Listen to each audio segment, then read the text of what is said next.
शहादत नगर के बेटे यूसर शरण मौर्य ने पास की यूपीएससी, सीतापुर का नाम किया रोशन।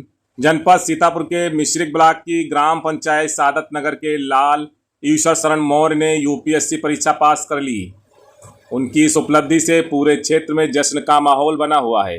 जानकारी के मुताबिक यूसर शरण मौर्य ग्राम पंचायत शहादत नगर निवासी कैलाश मौर्य के पुत्र हैं। सफलता की खबर मिलते ही परिवार और गांव में खुशी की लहर दौड़ गई। ग्राम पंचायत लोकनाथ मौर्य ने बताया कि यूसर शरण उनके चचेरे भाई हैं और उनकी सफलता पूरे गांव के लिए गर्व का विषय है। गांव में प्रधान के नेतृत्व में मिश्रित कस्बे से शहादत नगर तक भव्य रैली निकाली गई। रैली में ग्रामीणों ने जमकर नारे लगाए और फूल मालाओं से स्वागत किया। घर पर बधाई देने वालों का तांता लगा रहा। लोग मिठाइयां बांटकर खुशी जाहिर कर रहे हैं। खास बात यह है कि शहादत नगर से पहले भी जसकरण लाल मौर्य हाईकोर्ट में शासकीय अधिवक्ता के पद पर कार्यरत हैं और अब यूसर शरण यूपीएससी अधिकारी बनकर क्षेत्र का गौरव बढ़ा रहे हैं। ग्रामीणों का कहना है कि यह उपलब्धि आने वाली युवा पीढ़ी के लिए प्रेरणा का स्रोत बनेगी। वहीं यूसर शरण मौर्य से खास बातचीत में उन्होंने क्या कहा और युवाओं के लिए क्या दिया संदेश। अच्छा, प्रारंभिक पढ़ाई कहाँ से रही है आपकी? मेरी प्रारंभिक पढ़ाई तो कक्षा नर्सरी से लेके क्लास 4 तक यही गांव में हुई। उसके बाद क्लास 4 से लेके क्लास 8 तक राजेश्वरी इंटर कॉलेज में हुई।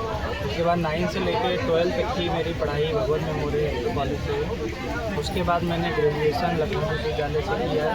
उसके बाद बीटीसी करके मैं आईसीएस की प्रिपरेशन करने लगा था और मेरा सौभाग्य था कि मैं प्रिपरेशन कर ही रहा था तब तो वैकेंसी आ गई और मैं सहायक अध्यापक के पद पर सिलेक्ट हो गया। लेकिन मैंने लगातार कोशिश की कि अगर मैं अध्यापक बन गया हूँ, मेरा टारगेट वही था मुझे आईएएस बनना, तो मैंने उसके लिए लगातार प्रयास किया। ये मेरा 5वां प्रयास था और तीसरा इंटरव्यू। अच्छा, आज ये जो सफलता मिली है इसका श्रेय आप किसको देना चाहते हैं? इसका श्रेय अपने गुरुजन, माता पिता, दोस्त, भाई बहन और जो चाहने वाले हैं उन लोगों ने बहुत मदद की। स्पेशली हमारे स्टाफ के जो लोग हैं उन्होंने बहुत मदद की।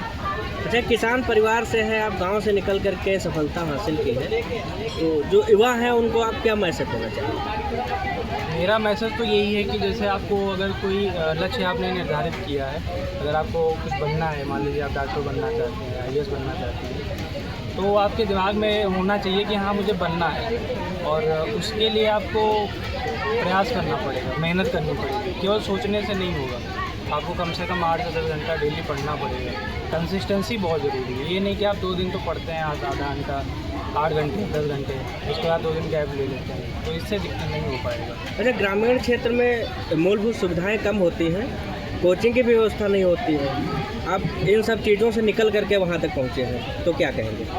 हाँ, शुरुआत में तो बहुत दिक्कतें थी यहाँ पे, जैसे लाइट ही नहीं थी, लेकिन जब से मैं फिर लखनऊ गया वहाँ पे तो सारी सुविधाएँ हैं।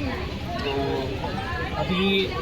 अब तो ऐसा माहौल हो गया, अब तो स्मार्टफोन हो गए और लाइब्रेरीज भी खुल गई हैं। अपने मिस्री में हमको लगता है 5 से 6 लाइब्रेरी खुल गई हैं और मैंने भी लाइब्रेरी ज्वाइन की थी क्योंकि मेरा स्कूल बंद हो जाता है बेचने के बाद, तो फिर 50 दिन मैंने फिर लाइब्रेरी ज्वाइन की। क्या लगता है अगर गांव का बच्चा अपना लक्ष्य बना ले तो लक्ष्य तक पहुंच जाएगा?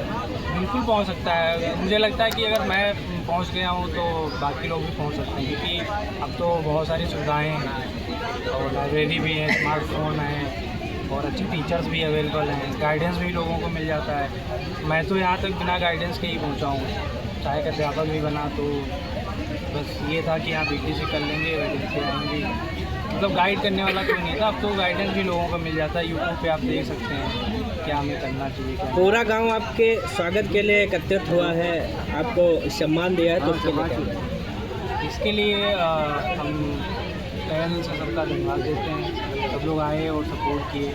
अब मैं इसको अपने शब्दों में तो नहीं बयां कर सकता हूँ।